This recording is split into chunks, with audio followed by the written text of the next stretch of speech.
Assalamualaikum warahmatullahi wabarakatuh.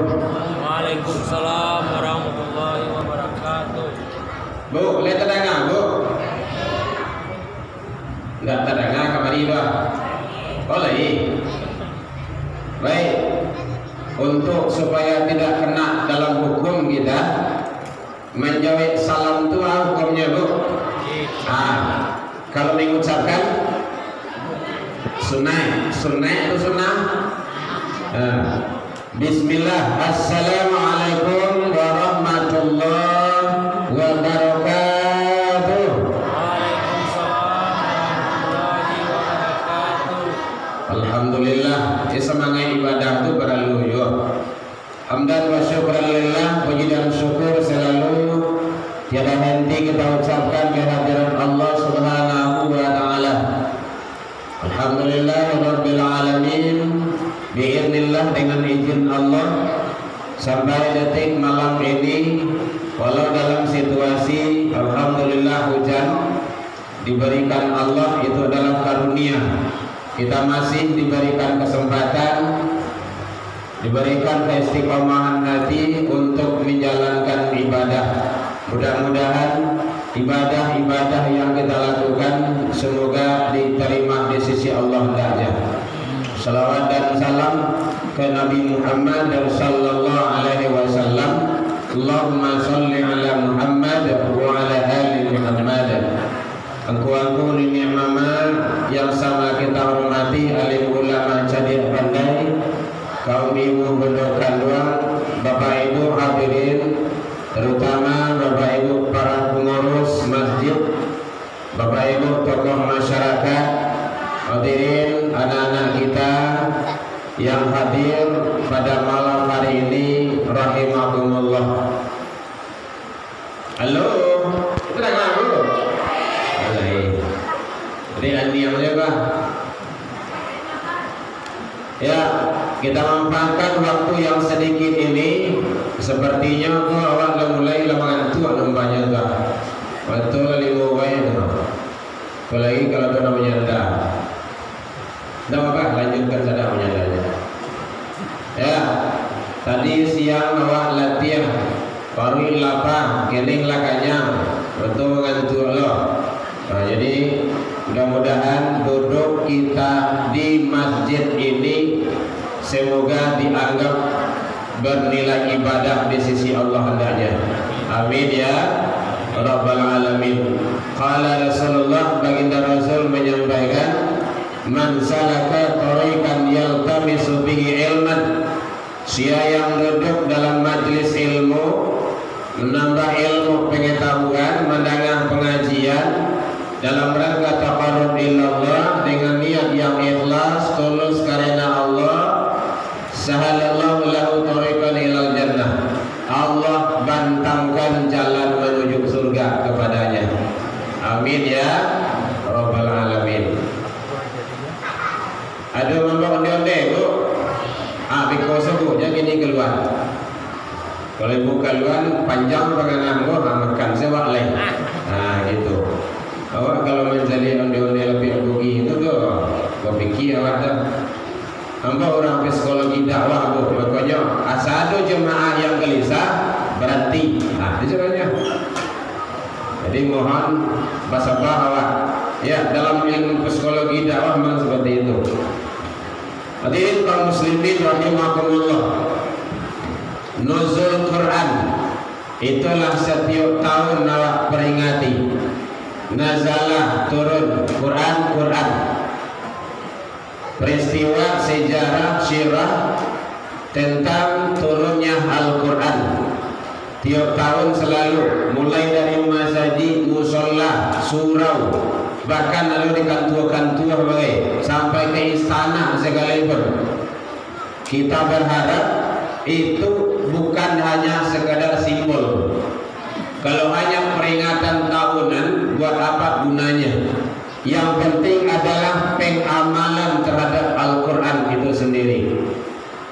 Hafiz Quran, hafizul hadis, hebat dia, tetapi kalau tidak diamalkan, ini tidak ada gunanya juga.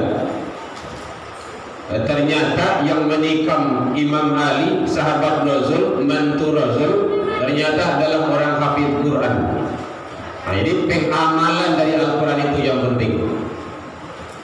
Hadirin kaum muslimin rahimakumullah. Tentang masalah bicara turunnya Al-Quran, setidaknya ada beberapa hal. Pertama, Al-Quran itu ini sejarah. Ini sudah biasa dibicarakan anak-anak CD, anak-anak di sekolah-sekolah madrasah, di MDA, TPQ. Di sini ada MDA juga. TPQ ya. Itu biasanya disampaikan itu sejarah, namanya SKI, sejarah. Ada dua tempat. Pertama di Mekah, ada di Madinah. Di Mekah dinamai dengan surat Makkiyah. Madinah itu Madaniyah. Itu dalam perguruan tinggi Islam juga dibahas biasanya. Hadirin kaum muslimin rahimakumullah. Jadi semua peristiwa itu adalah biidznillah, dengan izin Allah. Al-Quran turun melalui malaikat Jibril kepada baginda Rasul. Tujuannya adalah untuk umat diamalkan. Sebagai tadi alhamdulillah Ustaz kita sudah dibacakan di dalam sholat bahwa Al-Quran itu diturunkan sebagai petunjuk hudan linnas, bagi manusia. Manusia yang mana? Lain manusia yo, lain orangnya yo, asal mengambil petunjuk kepada Al-Quran dia sukses. Tidak Islam ataupun di luar Islam, kalau dia berpedoman kepada Al-Quran, dia sukses. Setidaknya sukses di dunia. Hadirin kaum muslimin rahimakumullah. Rabu hujan makin lebih lah. Makanan dia lain. Hadirin rahimakumullah. Nah, jadi oleh sebab itu Al-Quran itu bukan hanya sekadar dibaca, tapi diamalkan. Ada beberapa hal setidaknya tentang Al-Quran itu. Yang pertama sekali, Al-Quran itu adalah bahwa kita mengakui sebagai kitab suci. Ingat, kalau kitab suci berarti tidak ada yang menandinginya kesucian selain daripada Al-Quran. Makanya yang menyentuh Al-Quran itu juga harus orang-orang yang suci. Biasanya ada dekat Al-Quran itu tertulis la yamussuhu illal mutahharun. Ya saya, tidak boleh disentuh kecuali bagi yang suci. Makanya yang bernajis, yang berhadas itu tidak boleh menyentuh Al-Quran. Ada ulama menyatakan membaca boleh, memegang, menyentuh itu tidak boleh, mushaf itu secara langsung. Ada juga ikhtilaf para ulama, kalau pakai terjemahan boleh, yang tok bahasa Arab itu tidak boleh. Itu ikhtilaf ulama namanya itu. Kita tidak kaji itu. Yang jelas Al-Quran itu adalah kalamullah, kalam suci. Kalau kalam suci, perkataan Allah, kalamullah, maka manusia harus menjaganya. Sebenarnya tidak dijaga manusia, Allah juga sudah menjaga. Bahkan Allah menjaga Al-Quran itu di dada manusia itu sendiri. Ternyata ustaz kita tadi, imam kita tadi adalah hafidz Quran. Allah yang menjaga di mana? Di dada orang yang beriman. Makanya ternyata kenapa Al-Quran itu dibukukan, salah satu adalah para hafidz Quran telah banyak yang gugur di medan perperangan. Makanya ada inisiatif Al-Quran itu dibukukan. Kalau tidak, wallahu alam, kita lihat tuh Al-Quran tidak. Jadi begitu kemahabesaran Allah. Al-Quran itu dijaga dalam dada.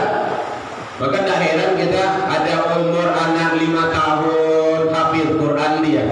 ada umur 12 tahun hafiz Quran dia, ada kecil-kecil udah hafiz Quran dia. Kenapa? Allah yang menjaga. Nah, itu diusahakan oleh manusia itu sendiri.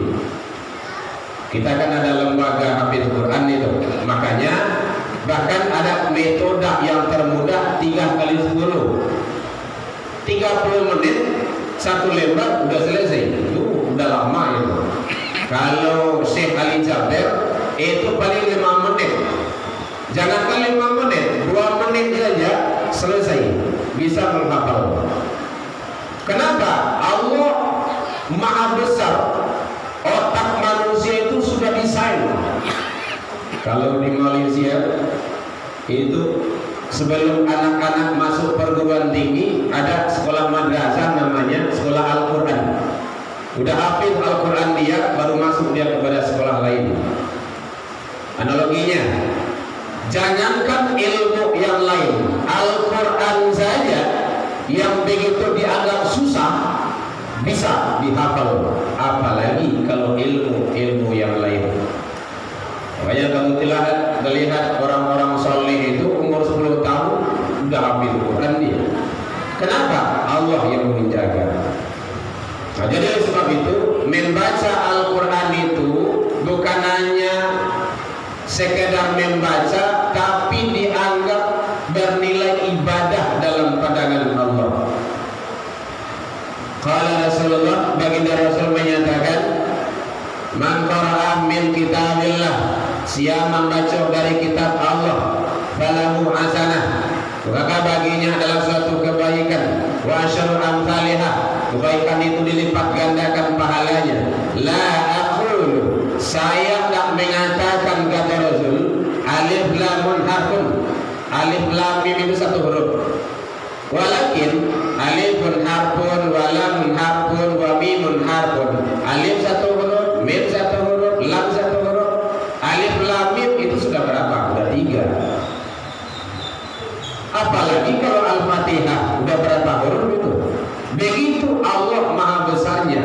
Kalau membaca kitab-kitab yang lain, apakah koran, majalah, surat-surat kabar, itu tidak dianggap sebagai pahala. Ini kehebatan Al-Quran itu tidak sama dengan kitab yang lain. Nah, oleh sebab itu, maka jangan khawatir.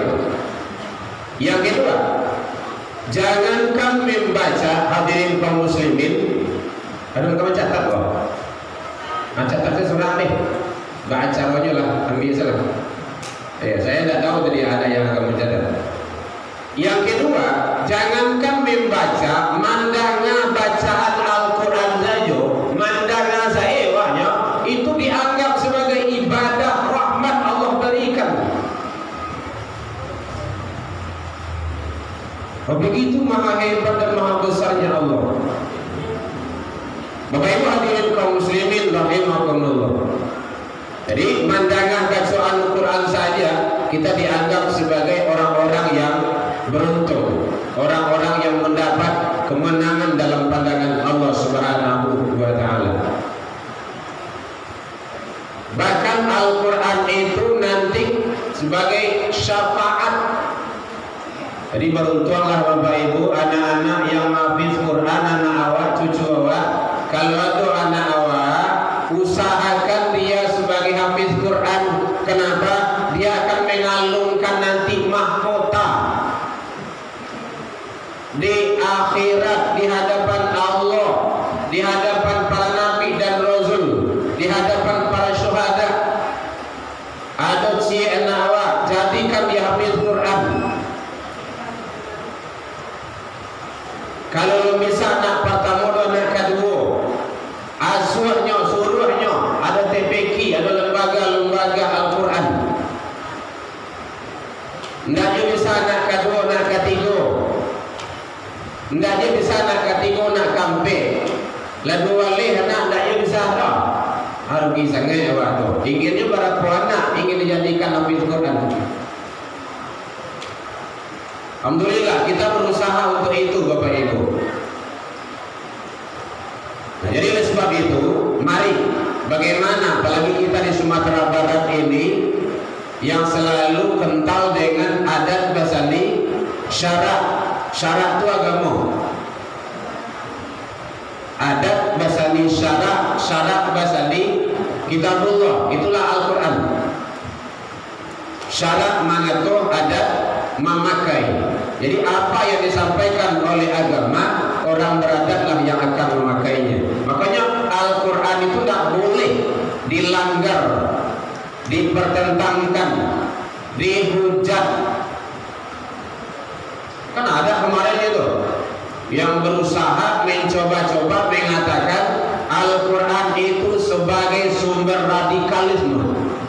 Kita sampaikan saja, tidak seperti itu yang dibayangkan. Itu pemikiran orang orientalis itu. Ini kan live di YouTube itu. Di dakwah kita itu kita expose ke YouTube. Kenapa? Al-Quran itu kalamullah, bukan perkataan manusia. Wa in kuntum fi raibin mimma nazzalna ala abdina fa'tu bi surah. Itu ditantang oleh Allah itu.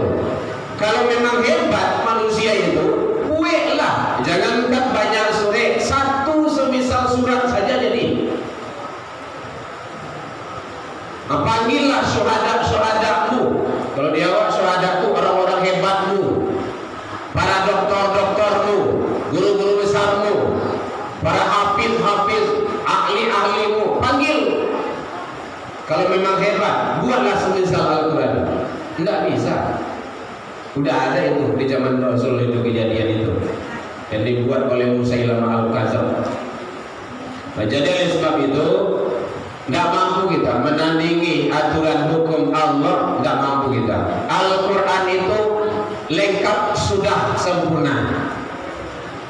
Karena Allah yang menciptakan manusia, alam seluruh jagat raya ini, Allah yang mengutus para nabi dan rasul yang akan membawa petunjuk, dan Allah memberikan kitab sebagai hudan, petunjuk bagi manusia itu agar apa? Supaya tidak sasek di dunia akhirat. Jadi kesesatan itu bukan hanya di dunia, sampai ke akhirat. Jadi kehebatan orang beriman itu mengakui ada hidup setelah kehidupan di dunia ini. Beda dengan orang orientalis.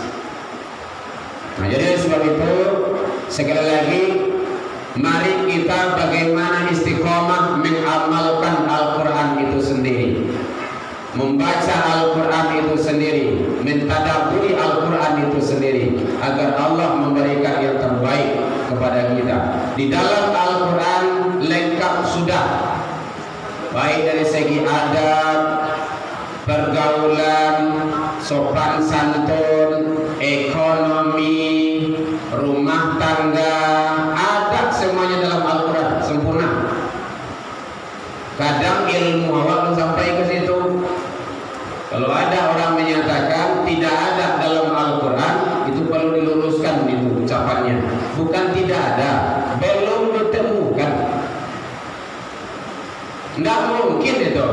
Allah yang maha segala-galanya menciptakan manusia, tidak ada, tidak sempurna di dalam kitab suci Al-Quran kalamullah. Tidak mungkin itu. La yumkin. Kalau belum ketemu, ya bisa. Nah, tentu kita dalami Al-Quran itu sendiri. Bapak itu hadirin kaum muslimin rahimakumullah. Nah, jadi oleh sebab itu bukan hanya bicara masalah ibadah, masalah tatanan kehidupan sosial ada dalam Al-Quran. Bajalan saja diatur dalam Al-Quran. Wala tamshi bil ardi maraha. Janganlah berjalan di muka bumi itu dengan sombong. Kan ada dalam Al-Quran itu.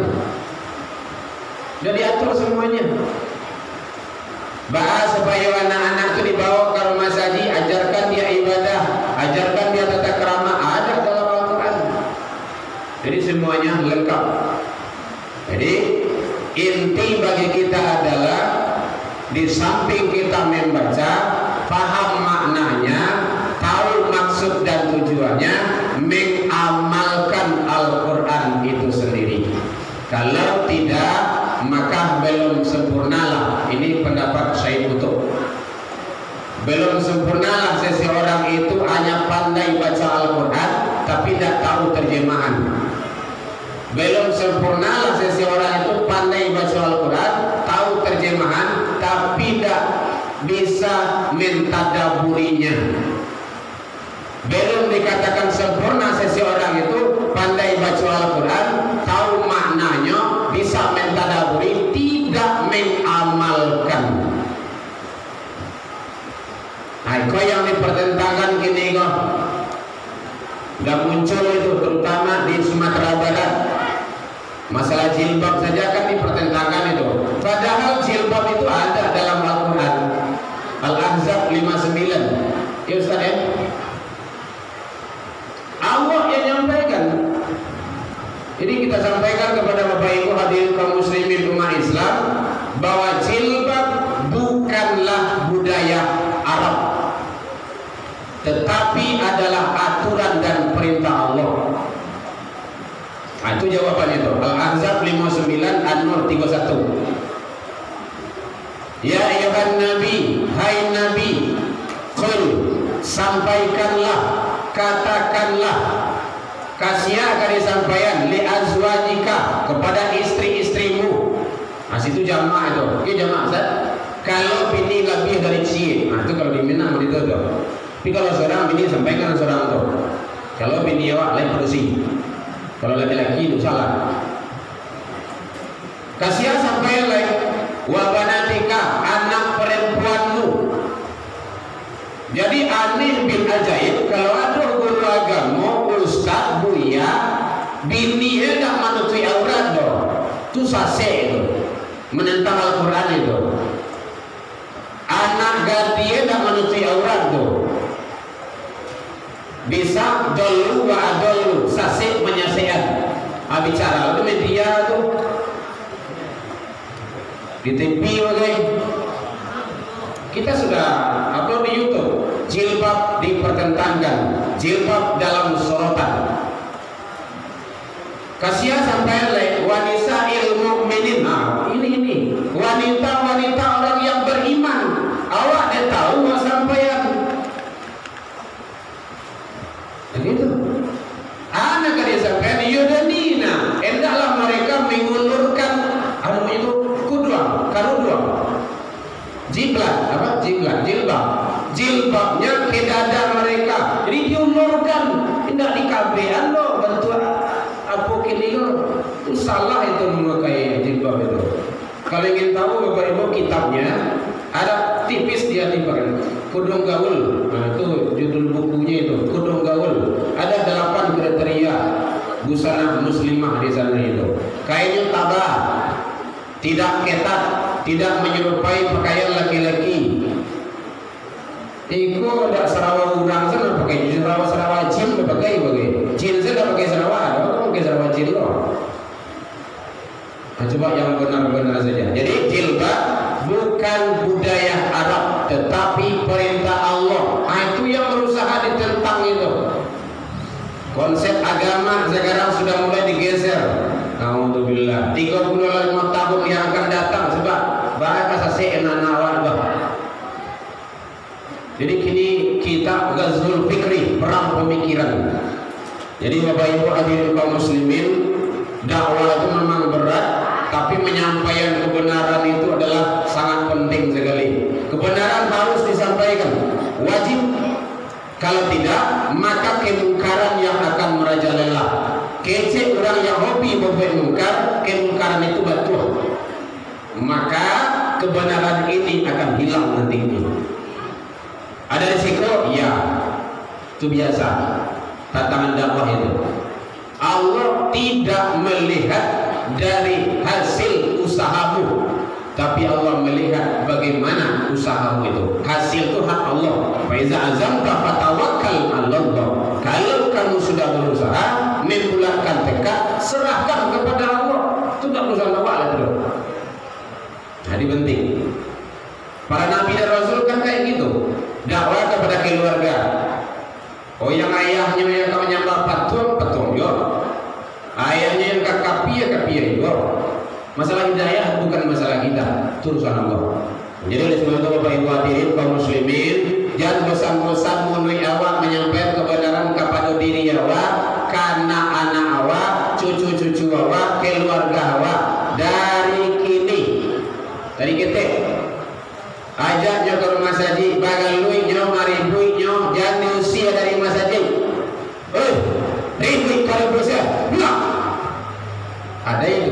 kita mendengar. Kita kan dari Dewan Masjid, makanya kita sampaikan seperti itu. Tidak benar itu pendidikan itu. Tidak boleh anak diusir. Tidak ada sejarahnya baginda Rasul mengusir anak dari masjid. Carilah kitabnya. Bahkan Rasul sedang sujud, sedang ibadah, sholat. Naik cucu beliau Hasan wal Husain ke pundak beliau main skokaan kecewa gini kok. Dibanti yang kali Rasul? Tidak. Di lamuan sujud di Rasul. Pendidikan itu. Kok diusia nak dari masjid? Balarinya, berkucikanya, bagaluinya, salah masa kau tukar berasa. Itu. Tegurnya. Nah, kita sholat, ndak pay bagalui. Jam bagalui ndak? Ya. Bagaluinya, tipu di mana sih hati? Tadi kalau ya kecil, bagalui yo. Besok jangan ulang dah. Besok jangan diulang dah. Ndak biar apa? Besok jangan saji dah. Itu belarang semua itu mah. Ya. Itu caranya. Nah, oleh sebab itu, bagalui manangi balari di masjidnya. Ingat Bapak Ibu hadirin, 5, 10, 60 tahun yang akan datang, dan balari tadi itu nan kameramen masjid Nurul Amin Pak. Kalau awak kini umur 60, 70, tambah 60 tahun lain, lah ada umur tu Pak. Lah lumayan, betul mah? Ndak betul ugang ada, tuku gak tinggal dulunya. Ainyo ang kameramen tu. Adi usihan na. Abe ko wiri na majari panggia. Oy nana, etala wiri na manja ustaz na timpo. Hari na jam 10 atwa. Jam baraka wiri. Ay kecana mati sa ba kami usia kecanya. Nyo balian. Galak ibu kan. Contoh. Jadi jangan usihan nak dari rumah saji. Ndak ada dakian anak ke rumah saji. Saya tidak suka itu kalau ada musir-musir anak dari masjid itu tuh. Memangnya sarugu itu milik orang gaya-gaya saja. Nah, itu ada di YouTube itu. Surga bukan milik orang tua-tua saja. Bu, nak masuk sarugu awak saja atau juga anak-anak sekali. Kesabalah ya. Jangan di usianya, di bawahnya. Di sini tidak ada. Tidak mau ngaku, maksud ya. Hadirin kaum muslimin rahimakumullah. Jadi sebetulnya itu dalam Al-Quran ada. Di penamalan Al-Quran itu yang penting. Baik, mudah-mudahan Allah memberikan yang terbaik bagi kita. Momen nuzul Al-Quran kita manfaatkan dengan sebaik-baiknya untuk mengamalkan Al-Quran, menerapkan Al-Quran. Jangan hanya sekadar hafiz Quran, tapi pengamalan terhadap Al-Quran itu sangat penting sekali. Dalam penyampaian nama tadi, kok kurang lama manihi, racik bawang dek kurang alwi, hidup picik dek kurang kuning, atau masakan talami mata, maafkan aku tentang itu. Lain dimaafkan Bapak Ibu hadirin. Sabab baan koba itu malu nambah mudong ngata mungkin terorong dalam patan nufo dekat inan kapata. Dado gadiang antara tak ada tupai dan tak gawah yang qadim ajalah Allah. Salaki Allah kita taubat, salaki manusia saling maaf memaafkan. Ila liqa fastabiqul khairat wabillahi taufiq wal hidayah.